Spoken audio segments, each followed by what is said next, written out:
अंतर्राष्ट्रीय मुद्रा कोष यानी आईएमएफ ने अनुमान लगाया है कि वित्त वर्ष 2024-25 के दौरान भारत की डेट टू जीडीपी रेशियो 82.3% रहेगी और उसके अगले वर्षों के दौरान इसमें कमी आएगी। आईएमएफ का मानना है कि वित्त वर्ष 2028-29 तक भारत की डेट टू जीडीपी रेशियो घटकर 80.5% पर आ जाएगी। आईएमएफ ने इससे पहले अप्रैल में अनुमान लगाया था कि वित्त वर्ष 2023-24 से 2026-27 तक भारत की डेट टू जीडीपी रेशियो 83.8% तक पहुंचेगी, लेकिन अब आईएमएफ ने इस अनुमान में कटौती की है। Sir, 82% debt to GDP ratio का मतलब आखिर में क्या निकाला जाए और इसका असर कितना बड़ा हो सकता है? ये बड़ा आंकड़ा है और इस आंकड़े पर हम लोग विस्तार से, जो लोग इकोनॉमिकम या मनी 9 से जुड़े हुए उन्हें याद होगा, पिछले साल हमने विस्तार से इकोनॉमिकम में इस पर चर्चा की थी। भारत की जीडीपी की तुलना में कर्ज का रेशियो 80% से ऊपर है और अब हम दुनिया के उन बड़े देशों में की श्रृंखला में आ गए हैं जहां पर कर्ज का प्रतिशत जीडीपी से इतना बड़ा है। और ये सारा कर्ज, अधिकतर कर्ज सरकारों का कर्ज है, इसमें हमने प्राइवेट कर्ज को शामिल नहीं किया। जिस डेट टू जीडीपी रेशियो की बात इसमें होती है वो दरअसल सरकारों का कर्ज है, जिसमें केंद्र सरकार और राज्य सरकारें हैं और जो अन्य उनकी कंपनियां उनके कर्ज को लेकर है। ये बता रहा है कि भारतीय अर्थव्यवस्था में सरकारों के खर्च जितनी तेजी से बढ़ रहे हैं, जिस तरह से राज्य सरकारें और केंद्र सरकारें अपने कार्यक्रमों में विस्तार कर रही हैं, उसका अधिकतम फाइनेंस कर्ज से हो रहा है।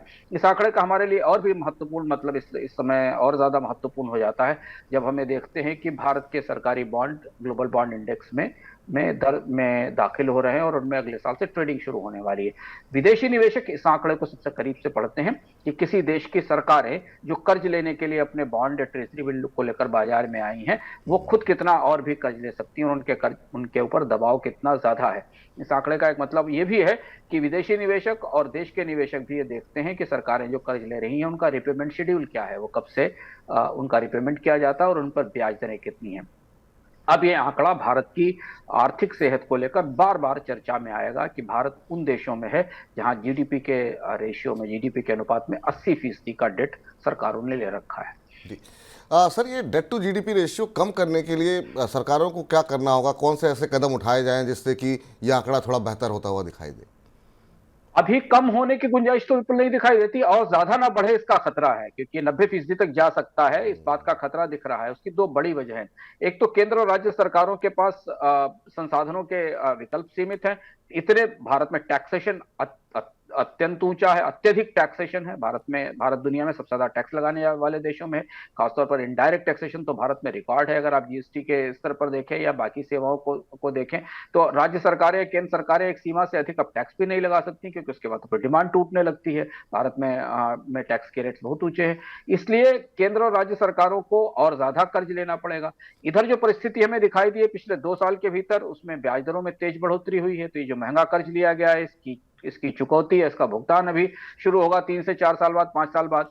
हमने शायद मनी सेंट्रल के कार्यक्रम में विपुल भी चर्चा की थी कि भारत की राज्य सरकारें या केंद्र सरकार ज्यादातर शॉर्ट टर्म कर्ज लेती हैं, 5 साल से 10 साल तक के कर्ज उठाती हैं बाजार से, जहां पर ब्याज दरें और थोड़ी ज्यादा ऊंची होती हैं। तो अभी तो स्थिति यह है कि कर्ज का टू जीडीपी रेशियो ना बढ़ने दिया जाए, और या तो इसमें जीडीपी बढ़े तो रेशियो थोड़ा सा कम दिखाई देगा, क्योंकि जीडीपी का आकार बड़ा होगा तो अनुपात में कर्ज सीमित दिखाई देगा। अभी तो दो बड़े चैलेंज हैं सरकार के डेट या सरकारों के, भारत की सरकारों के कर्ज कार्यक्रम के सामने।